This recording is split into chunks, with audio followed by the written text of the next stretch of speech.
Good morning दोस्तों। आइए देखिए हमारे पास एक सवाल है। सवाल क्या है देखते हैं। नीचे दिए गए कथन सत्य है या असत्य। नीचे कुछ कथन दिए गए हैं, वो सही है या गलत। नीचे कुछ कथन दिए गए हैं, सही है गलत। कारण के साथ अपना उत्तर दीजिए। कारण के साथ अपना उत्तर दीजिए। कथन क्या है बताइए। देखिए, प्रत्येक प्राकृतिक संख्या पूर्ण संख्या होती है। प्रत्येक प्राकृतिक संख्या पूर्ण संख्या होती है। चलिए देख लेते हैं। प्राकृतिक संख्या पूर्ण संख्या होती है। जो प्राकृतिक संख्या होती है उसे यान से रिप्रेजेंट करते हैं, मतलब दिखाते हैं, ठीक ना। प्राकृतिक संख्या जो होती है उसे 1 2 3 4 5 इन्फिनिटी तक, मतलब ये प्राकृतिक संख्या है। ये हमारा क्या है? प्राकृतिक संख्या है, ठीक ना। ये जीरो से नहीं होता है। इसमें ये प्राकृतिक संख्या जो होती है एक से होता है, इन्फिनिटी तक, अनंत तक होता है। और जो हमारा पूर्ण संख्या होता है वो हमारा क्या होता है? पूर्ण संख्या, यानी डब्लू से उसको दिखाते हैं। पूर्ण संख्या होता है वो जीरो होता है, एक होता है, दो होता है, तीन होता है, चार होता है, पांच होता है, इन्फिनिटी तक होता है हमारा। क्या होता है? इन्फिनिटी तक होता है। क्या बोल रहा है सवाल में? प्रत्येक प्रकृति संख्या पूर्ण संख्या होती है। हाँ, प्रत्येक प्रकृति संख्या पूर्ण संख्या होती है। इसको बोलते हैं प्रकृति संख्या ना। इसको बोलते हैं क्या? प्रकृति संख्या। संख्या बाबू, इसको बोलते हैं पूर्ण संख्या। पूर्ण संख्या। देखो, ये हमारा हो गया। हमारा पहला आंसर क्या है? सत्य है। ये हमारा सत्य है, ठीक ना, यानी सही है, जिसको बोलते हैं हम लोग। दूसरा देखिए, दूसरा क्या है? प्रत्येक पूर्णांक एक पूर्ण संख्या होती है। प्रत्येक पूर्णांक एक पूर्ण संख्या होती है। पूर्णांक क्या होता है हमारा बाबू? जो पूर्णांक होता है हमारा, पूर्णांक होता है माइनस से लेके जैसे -3, माइनस इन्फिनिटी से लेके जीरो, माइनस इन्फिनिटी से लेके -3, -2,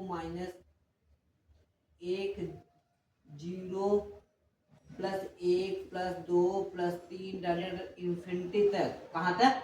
अनंत तक। इन्फिनिटी में बोले तो अनंत तक होता है, ठीक ना।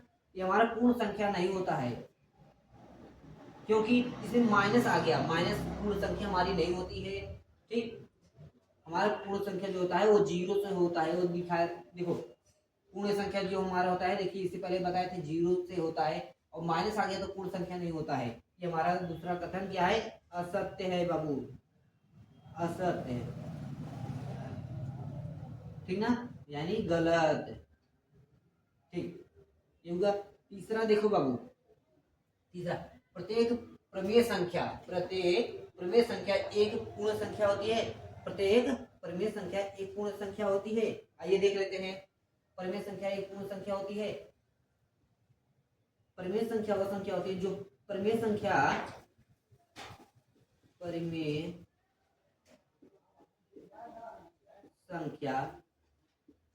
वह संख्या होती है, वह संख्या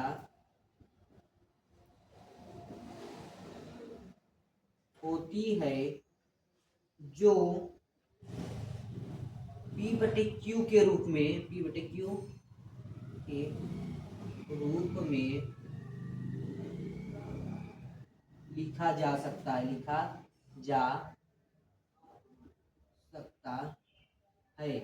ठीक ना। प्रमेय संख्या वह संख्या होती है जो P/Q के रूप में लिखा जा सकता है। चलिए देखते हैं P/Q के रूप में कैसे लिखते हैं। P/Q बराबर क्या बोल रहा है? प्रत्येक प्रमेय संख्या हमारा पूर्ण संख्या होती है। नहीं बाबू, देखिए कैसे। पूर्ण संख्या होने के लिए हमें ऊपर का जीरो 1 रख सकते हैं, 2 रख सकते हैं, ठीक ना, 3 रख सकते हैं। ये हमारा पूर्ण संख्या कहलाता है, ठीक ना, पूर्ण संख्या।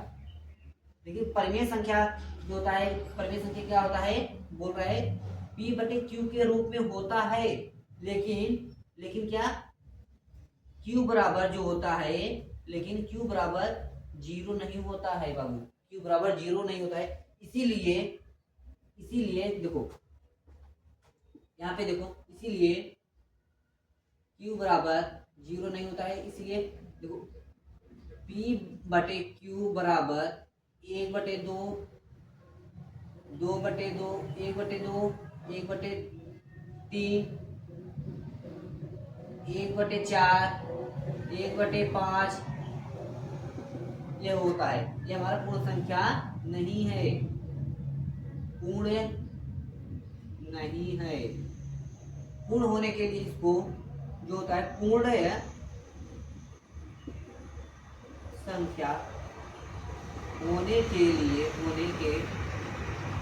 लिए बाबू, पूर्ण संख्या होने के लिए इसको P बटे Q के रूप में रहे, लेकिन Q बराबर 0 ना रहे। पूर्ण P बटे Q के रूप में रहे, लेकिन P बराबर 0 ना रहे। देखो कैसे, P बटे Q रहे, लेकिन देखो यहाँ पे 2/1, 3/1, 4/1 होना चाहिए। तो इसे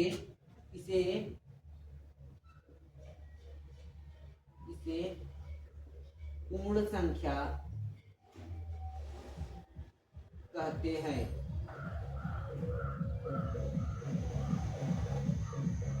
ठीक बाबू, समझ आया? जहां पे डाउट रहे बाबू बता देना, ठीक।